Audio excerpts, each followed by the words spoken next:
2024-25ನೇ ಆರ್ಥಿಕ ವರ್ಷದಲ್ಲಿ ನಮ್ಮ ರಾಜ್ಯವು ದೇಶದಲ್ಲಿಯೇ ಅತಿ ಹೆಚ್ಚು ತಲಾ ಆದಾಯ ಹೊಂದಿರುವ ರಾಜ್ಯವಾಗಿ ಹೊರಹೊಮ್ಮಿದೆ.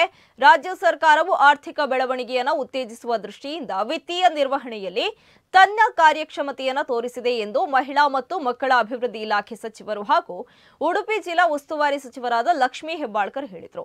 ಅಜ್ಜರಕಾಡ್ನಲ್ಲಿರುವ ಮಹಾತ್ಮ ಗಾಂಧಿ ಜಿಲ್ಲಾ ಕ್ರೀಡಾಂಗಣದಲ್ಲಿ ಶುಕ್ರವಾರ ನಡೆದ 79ನೇ ಸ್ವಾತಂತ್ರ್ಯ ದಿನಾಚರಣೆ ಅಂಗವಾಗಿ ಧ್ವಜಾರೋಹಣ ನೆರವೇರಿಸಿ ಸ್ವಾತಂತ್ರ್ಯೋತ್ಸವ ಸಂದೇಶ ನೀಡಿದ ಸಚಿವರು ಜಿಎಸ್ಟಿ ಸಂಗ್ರಹದಲ್ಲಿ ಕರ್ನಾಟಕ ರಾಜ್ಯ ದೇಶದಲ್ಲಿಯೇ 2ನೇ ಸ್ಥಾನದಲ್ಲಿರುವುದು ರಾಜ್ಯದ ಅರ್ಥವ್ಯವಸ್ಥೆ ಆರೋಗ್ಯವಂತವಾಗಿದೆ ಎಂಬುದಕ್ಕೆ ಸ್ಪಷ್ಟ ಉದಾಹರಣೆಯಾಗಿದೆ ಎಂದರು. ಈ ವೇಳೆ ಶಾಸಕ ಯಶ್ಪಾಲ್ ಸುವರ್ಣ, ಉಡುಪಿ ನಗರಾಭಿವೃದ್ಧಿ ಪ್ರಾಧಿಕಾರದ ಅಧ್ಯಕ್ಷರಾದ ದಿನಕರ್ ಹೇರೂರು, ಜಿಲ್ಲಾ ಗ್ಯಾರಂಟಿ ಯೋಜನೆಗಳ ಅನುಷ್ಠಾನ ಸಮಿತಿ ಅಧ್ಯಕ್ಷರಾದ ಅಶೋಕ್ ಕುಮಾರ್ ಕೊಡವೂರು, ಜಿಲ್ಲಾಧಿಕಾರಿ ಸ್ವರೂಪ ಟೀಕೆ, ಜಿಲ್ಲಾ ಪಂಚಾಯತ್ ಸಿಇಒ ಪ್ರತೀಕ್ ಬಾಯಲ್, ಪೊಲೀಸ್ ವರಿಷ್ಠಾಧಿಕಾರಿ ಹರಿರಾಮ್ ಶಂಕರ್, ಅಪರ ಜಿಲ್ಲಾಧಿಕಾರಿ ಅಭಿದ್ ಗದ್ಯಾಳ ಸೇರಿದಂತೆ ವಿವಿಧ ಇಲಾಖೆಗಳ ಅಧಿಕಾರಿಗಳು, ಶಾಲಾ ಮಕ್ಕಳು ಉಪಸ್ಥಿತರಿದ್ದರು.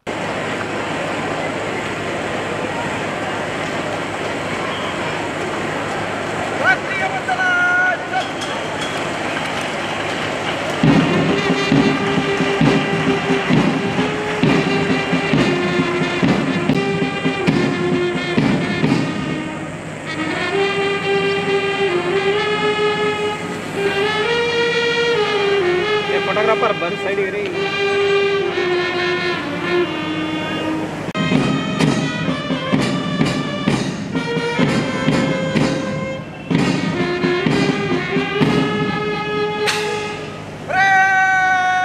जिला श्रीमती लक्ष्मी